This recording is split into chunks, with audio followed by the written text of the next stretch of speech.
Hi Raghava. Hi దివ్య. రాఘవ, నేను హరి అని చెప్తుంటాను కదా, ఇతనే. హాయ్. హాయ్ హరి. ఏమైంది రాఘవ, మళ్ళీ కలుద్దామని కాల్ చేసినావు? నేను ఇంటికి వెళ్ళగానే జానకితో మాట్లాడినా, మళ్ళీ గొడవ అయింది. గొడవని పెట్టుకున్నావు రాఘవ, నార్మల్గా మాట్లాడమని చెప్పానుగా నీకు. నేను క్యాజువల్గానే మాట్లాడడానికి పోయినా, కానీ నేను మంచోన్నో కాదు తెలుసుకోవడానికి నాతో చాటింగ్ చేసిందంట. ఇక ఈ మాట నాకు ఎట్లుండదు చెప్పు. రాఘవ, మీ లవ్ స్టోరీ గురించి నాకు మొత్తం చెప్పింది దివ్య, కానీ ఆ అమ్మాయికి ఎందుకంత అనుమానమాట? అదే నాకు అర్థం కావట్లేదు బ్రో. అసలు నాకు తన మీద ఎలాంటి ఫీలింగ్సే లేవు. తనే నా మీద ఇష్టం పెంచుకుంది, తనే ఫస్ట్ లవ్ ప్రపోజ్ చేసింది, ఇప్పుడు తనే అనుమానం కూడా పడుతుంది. రాఘవ, ఒకటి గుర్తుపెట్టుకో, ప్రేమ ఉన్న చోట అనుమానం ఉండదు, అనుమానం ఉన్న చోట ప్రేమే ఉండదు. ఇక నువ్వే ఆలోచించుకో. అదే దివ్య, ఇప్పుడు నువ్వు నాకు నార్మల్ ఫ్రెండ్వే కదా, ఇప్పుడు నీ నెంబర్ డిలీట్ చేయాలి, నీతో అసలు మాట్లాడద్దు, నేను బ్లాక్ కూడా చేయాలంటే ఎట్లుంటుంది చెప్పు? అరే కనీసం ఫ్రెండ్స్తో మాట్లాడే ఫ్రీడమ్ కూడా లేదా నాకు? అయ్యో రాఘవ, నా వల్ల కూడా మీ ఇద్దరి మీద గొడవలు అవుతున్నాయా? మనమైతే జస్ట్ ఫ్రెండ్స్ మాత్రమే. నేను ఒకసారి అమ్మాయితో మాట్లాడినా. నువ్వు మాట్లాడడం ఎందుకులే, ఇప్పుడు నువ్వు కానీ మాట్లాడేవా అనుకో, నేనే నీ చేత మాట్లాడించినట్టు ఇదంతా స్టోరీ స్క్రిప్ట్ అని చెప్పి అట్లా కూడా అనుమానం పడుతుంది. బ్రో, ఈ రోజులల్లో అమ్మాయిలు అబ్బాయిలు ఫ్రెండ్స్ ఉన్నాడు కామన్, కాకపోతే ఆ ఫ్రెండ్షిప్ వల్లనే ఏదో జరుగుతుంది అనుకోవడం కూడా కరెక్ట్ కాదు.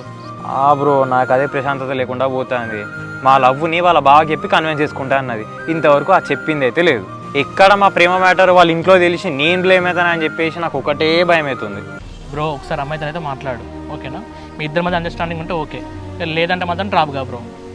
అదే బ్రో, అసలు నా ప్రశాంతంగా ఉండే నా లైఫ్లోకి ఏ రోజైతే అమ్మాయిలో యాక్సెప్ట్ చేసిండో ఆ రోజు నుంచి టెన్షన్ తప్ప అసలు ప్రశాంతతే లేదు. నా పని కూడా నేను సరిగా చేసుకోలేకపోతున్నా.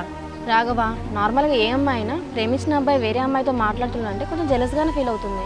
తను నీకు అన్ని రిస్ట్రిక్షన్స్ పెడుతుందంటే తను నిజంగానే లవ్ చేస్తుంది కావచ్చు. నువ్వే ఆలోచించు.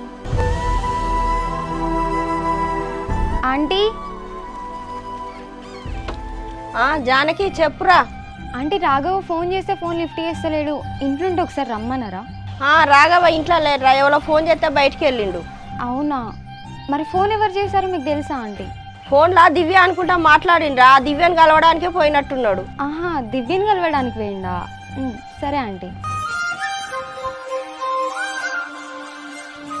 అమ్మాయిని కలవద్దు మాట్లాడొద్దు అంటే మళ్ళీ ఆమెనే కలవడానికి పోయిండు. ఇట్లయితే కాని పని, ఏదో ఒకటి తెలుసుకోవాలి. అసలు ఇదంతా కాదు, దివ్య నెంబర్ నా దగ్గర ఉంది కదా, డైరెక్ట్ ఆమెకే ఫోన్ చేస్తా. ఆమెకు ఫోన్ చేసి మాట్లాడితేనే వాళ్ళిద్దరి మధ్యలో ఏమున్నదో నాకు తెలుస్తుంది.